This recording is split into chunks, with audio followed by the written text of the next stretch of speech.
Hi, my name is Celeste. I am the homeschooling mom of 3 boys. We are getting ready to go into our 4th year of homeschooling. This new school year will have an 8th grader, a 6th grader, and a 4th grader. And even though our family adopts, I would say mostly a traditional approach to homeschooling, we do like to make it fun. We like to get hands-on. The ways that you can do this is by incorporating games into your homeschool. So even now during the summer for summer learning, we like to do games. If you're looking for ideas for laid-back summer learning, or maybe ways to make homeschool learning a little more fun, a little more hands-on, I hope this video can be helpful to you.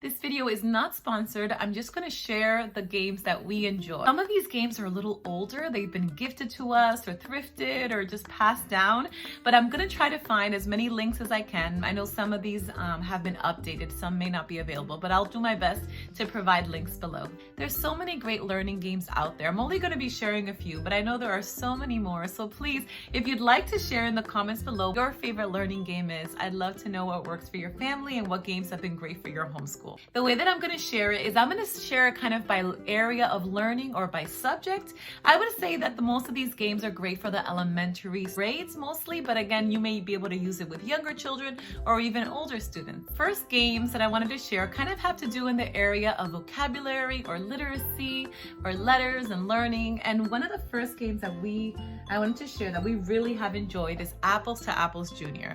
This game is great. It's a vocabulary focused game. How it works is there are red cards and green cards. So there's one person that's kind of like the moderator or the judge, and that person pulls a green card, and it says you be the judge. That person pulls a green card, and then all the other players have red cards. And so the person says something, for example, like amazing. And the players have to decide within the red cards that they have, what word kind of goes more with the word amazing. And they submit their entry, and then the judge decides which of the cards most closely goes with the green card. And it's really great because you're able to have wonderful discussions around connections of words and meanings and ideas and themes. So Apples to Apples is definitely one of our favorites. Next learning game kind of in the area of literacy is Guess Who. So this is a classic. This was honestly around when I was a little girl, and I've enjoyed it. They've updated it a lot since. But the thing that's really great about the Guess Who game is that, especially for younger children, it teaches them how to ask questions. Is your person wearing a hat? Does your person have glasses? And it kind of helps them start making connections of elimination. As far as learning, this is really great for younger elementary, but like I said, older elementary and even adults honestly can enjoy playing this game. The last game kind of in literacy that I wanted to talk about are Alphabots. Actually just have it in a bin. We don't have the original box anymore, but we did cut out this piece. And basically you can transform into little robots. So they have all the letters of the alphabet. This is kind of how it is. You have a letter, so like the letter S, and then your child is able to take and move and transform it into a robot. Let's see if I can do this. All right, so there's the robot. So this is great for obviously learning letters. This is also wonderful for fine motors. It gets those little hands moving and forming, and then they can see if they can match it up to this and they can figure it out and do that. So this is really great. Again, we are well past maybe this stage of learning, but our boys still do enjoy kind of playing with the robots, making them and using them even for other creative play. So we've really enjoyed these little alphabet robots. I'll be sure to link them below. The next area I wanted to talk about was history and geography. And one of our all-time favorite geography games is Great States Game. This game I know has been updated. I'll link the updated version below. But basically it has the 50 states and there are 4 categories of questions. So you have figure, find, fun, and fact. And so you pull one of these cards and you're asked a question that has to do with one of these categories in regards to one of the 50 states.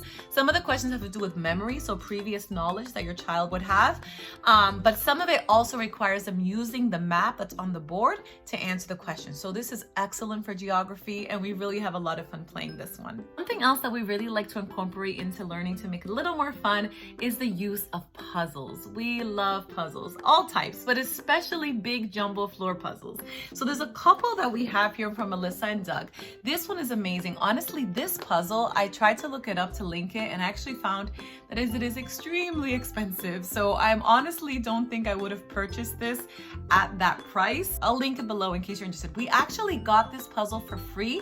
Our local library, the children's department, was giving away free puzzles that had been donated, and this was one of the free puzzles.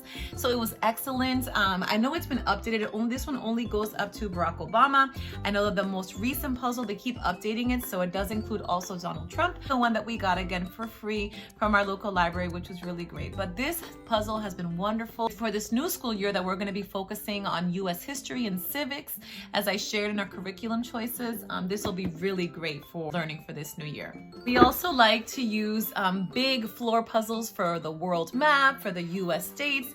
This is our world map, also by Melissa and Doug. It's been great. So it has all of the continents, the oceans, and this was really great, especially when our youngest son was learning the 7 continents when he was in first grade. This was really great, but honestly, it's fun to still just build it and use it. So puzzles are a really fun way, I think, to work on geography skills. The next subject or area I wanted to talk about is Bible. So I think one of our favorite Bible games is this Action Bible Guess It game. This actually goes with the Action Bible as well, which we do have.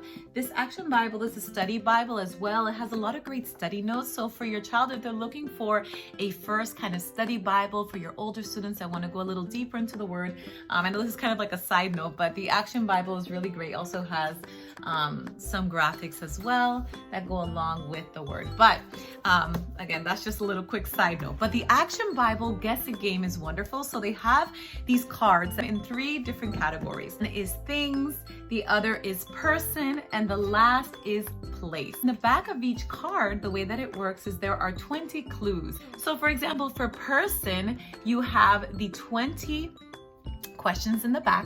And for example, the answer to this question is Mary Magdalene. So the first one, it says, I spoke Aramaic. So the first clues that you read are harder, but as you keep going down, they get easier and easier and easier. Give your students more ideas as far as what the answer could be.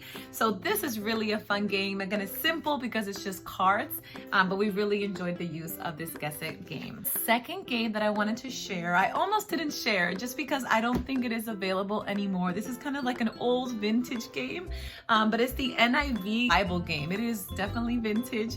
Family member actually gifted this to our boys long ago, but it has been wonderful. So it is more kind of like a trivia question where you have to look up the answers in the Bible, and that has really been fun. So again, I don't think this one is available, but I will look, and if I can find something that's kind of similar to it, I'll try to link it down below. In the area of art, we do a lot of things in our homeschool for art, and I've shared that before, how we do art in our homeschool. So I'll link that video if you'd like to check it out. But one of the things that we also like to do just for fun has been this magnetic mosaic tile game for kids. That's a lot of words. Set up like a color by number. So basically the sheets have numbers on it, and there is a color code for each of the different magnetic kind of little foam cubes. And so your child will put it up on the easel, and then they would kind of complete the color by number until they finish their mosaics. This is also great for fine motor skills, being that they have to pick up those little square foam cubes and place them precisely on the numbers. For younger students, this is great also for fine motor. It says that it's for ages from 4 to 99. So honestly, I have done it and I do enjoy it. So I'll try to find this and link it below in case you're interested, but this really has been a fun game for our boys to use. The last area I want to share about is math. At the end, I am going to share one game that kind of covers many different subjects. But for math specifically, there are 2 games that I like to use. One is very simple and only requires dice. It is something kind of that I do with my children as we work on math facts. You can use this for addition, you can use this for subtraction, you can use it for multiplication, you can use it for honestly to do all these different functions. But what I usually would do is I would take 2 red die and 2 white die, and then I would roll them, and then I would have my student add together each side. So for example, 4 plus 1 is 5, and then 6 plus 4 is 10. So we have 5 times 10 is, and then you say 50. And so that's kind of how we used it for multiplication. Again, you could decide to just do one dice, one of each, if you want to only go up to 6. But if you add 2 of the same color, you can go up to 12 times 12 and practice for multiplication. So if you have multiple students that are learning their multiplication facts, you can take turns, keep score, do whatever you'd like to make it fun. When I was doing it with my youngest son, what I would do is we would take turns. So he would have a turn to do one, and he'd roll and do it, and then I would have a turn and I'd roll and I'd do the multiplication facts. So this can be done very easily with very little prep, and it is really fun. The last thing I wanted to share is kind of this little turny thing. I don't know how to call it, honestly. We found this at a dollar spot a couple of years ago and we really liked it. I'll try to find it online to see if I can link it. But basically what it is, it has all the different functions. So addition, subtraction, and multiplication. So then what you're able to do is, for example, your child would line up 7 plus 7 equals 14. So they basically would line it up and they could do this. So this is also great for fine motors. Honestly, it's hard for me sometimes to do because it's so easy. You can take this to go in the car if you're waiting in a doctor's office. So I'll see if I can find this and link it below. We really do enjoy using it. Last game that I wanted to share really covers multiple subjects, and it's very simple and super fun. At least we enjoy it. And it's Brain Quest. So Brain Quest is great because what it does is it has questions here. Have questions on reading, on math, language arts, social studies, and miscellaneous. So you're able to ask your student a question and then the answers are right on the back. So it's also very portable. You can take this on the road. You can take this different places very easily. And they have different grades. So this is the 1st grade. There is 3rd grade. We also do 4th grade. And we have also 6th grade. And then they have some special sets that are focused on a specific area. So for example, this Brain Quest is focused on the history, people, and culture of the United States. So that's kind of more of a social studies, history, geography kind of focus for this specific one. But it's really fun because to teach multiple grade levels, it's a great resource. So yeah, I'm able to grab a Brain Quest and different levels. For example, ask my older son a harder question. Then my middle son, I'll ask him one that's kind of to his level of learning. And our youngest son, I can ask him an easier one for his level of learning. And they can still have a game kind of all together, and it allows us to do it kind of still to their level. There are so many ways to make learning fun. And I think that, like I said, in summer learning, we're looking for fun ways to keep the learning going. Also within our homeschools, we always like to keep it fun. Hope this video was helpful. Like I said, please comment below and share what your favorite learning game is for homeschool. I really pray that you and your family are well. I pray you are blessed. I hope you are having a wonderful week, and I look forward to talking to you soon.